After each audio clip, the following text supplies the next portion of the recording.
At the beginning of time, during the formation of the universe, there were no galaxies around. Today, billions of galaxies occupy the universe.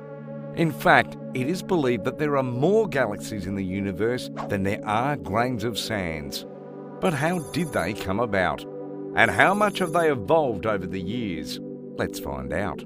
For astronomers and scientists, exploring the formation and evolution of galaxies is only possible through the help of the fundamental laws of physics and sophisticated space exploration devices. Thanks to these laws, we are able to peek into the past, up to 10 billion years back in history, and see how galaxies were at the early stages of their lives. From past observations, we know that galaxies are formed from the immense cloud of gas that collapse and rotate.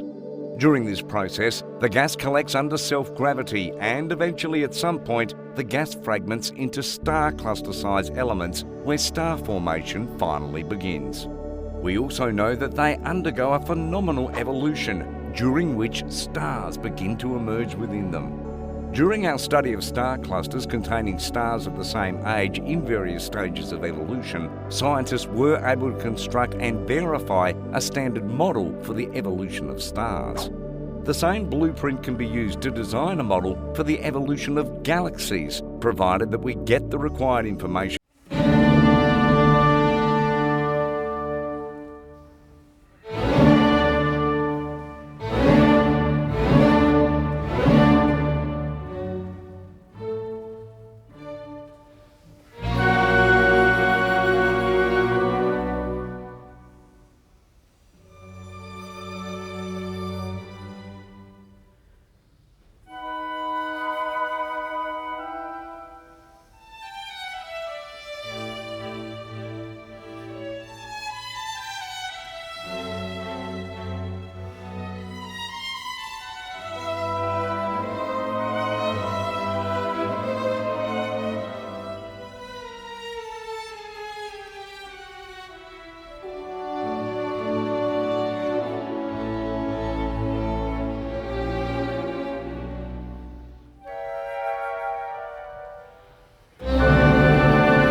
gigaparsecs, multiplied by its distance.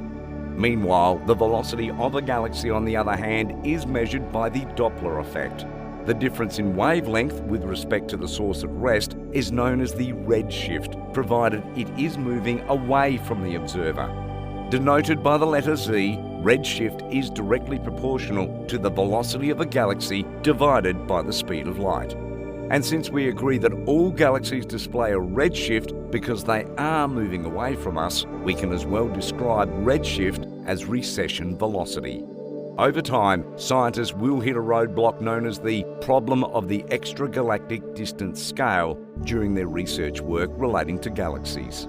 Hence, a research project spanning across 3 decades has been launched to compare the redshift or recession velocity of a galaxy with some independent measure of its distance. Expectedly, this has proved to be a difficult task, as it should be, because of our inability to facilitate intergalactic travel. In reality, Hubble's law and the recession velocity of galaxies are both illusions. In fact, galaxies are considered as non-moving objects because the space between them is literally expanded.